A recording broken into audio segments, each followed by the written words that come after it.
Alors, le DevOps, ça existe depuis fin 2007, début 2008, avec Patrick Desbois qui publie un manifeste d'agilité pour l'infrastructure.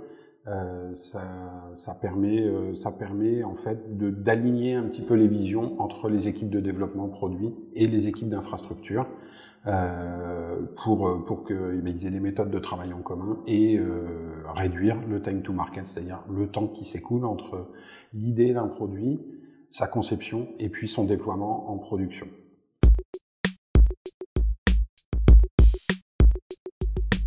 Il y a le cloud, c'est Amazon qui a été pionnier dans le domaine, qui sort des services d'infrastructure as a service, donc IaaS, en 2006. Et puis ils vont étoffer tout ça pour avoir des services le plus matures possible jusqu'à aller à du software as a service, du SaaS. Et on leur a emboîté le pas chez Google et chez Microsoft avec Azure à partir de 2012, et ça s'étoffe jusqu'à maintenant. Amazon a plus de 200 services maintenant disponibles.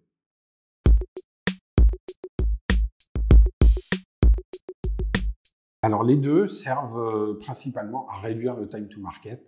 Donc c'est le temps qui s'écoule entre l'idée d'un produit, l'idée d'une application et le moment où elle est disponible pour ses utilisateurs. Côté DevOps, on va se mettre en accord entre les équipes produits et les équipes d'infra pour travailler en agilité et en commun, co-construire. Et puis sur le cloud, il va s'agir de consommer nos infrastructures comme des services plutôt que comme des immobilisations qu'on pouvait avoir avant quand on avait des data centers en propre.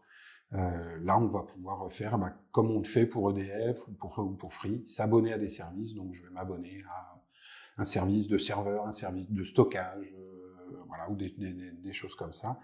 Et on va pouvoir payer seulement ce qu'on consomme plutôt que de payer nos immobilisations.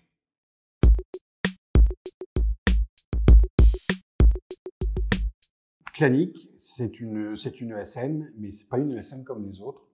Chez Clanic, on a une practice dédiée au DevOps et au cloud. Donc une practice, c'est de deux choses. C'est une cellule d'expertise où on a des consultants dédiés qui sont assez pointus dans leur domaine, qui permettent d'intervenir chez des clients sur des problématiques bien particulières liées au DevOps ou au cloud, en mode forfait sur des projets vraiment sexy techniquement.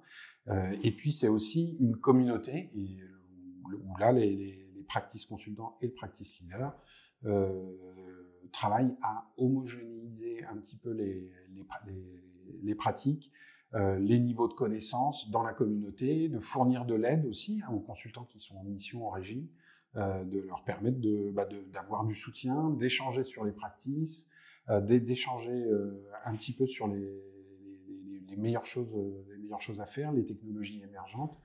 Et du coup, ce qui fait qu'un consultant chez Clanic qui est dans le pôle DevOps et Cloud a toujours quelque chose à venir chercher en termes de bonnes pratiques ou de technologie.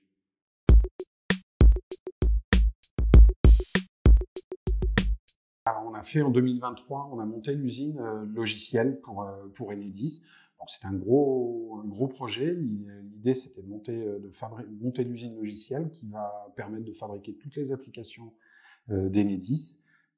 Ça représente environ 500 projets applicatifs, 300 développeurs qu'il va falloir onboarder sur cette plateforme, et il va falloir animer un petit peu la communauté sur cette plateforme. Ça représente environ entre 10 et 15 consultants qui montent sur ce projet-là et qui ont réalisé le design de l'usine, la mise en production de l'usine, et qui réalisent maintenant l'exploitation et l'animation de l'usine au jour le jour. Donc c'est un projet vraiment sexy et c'est le plus gros projet de Clanic à l'heure actuelle.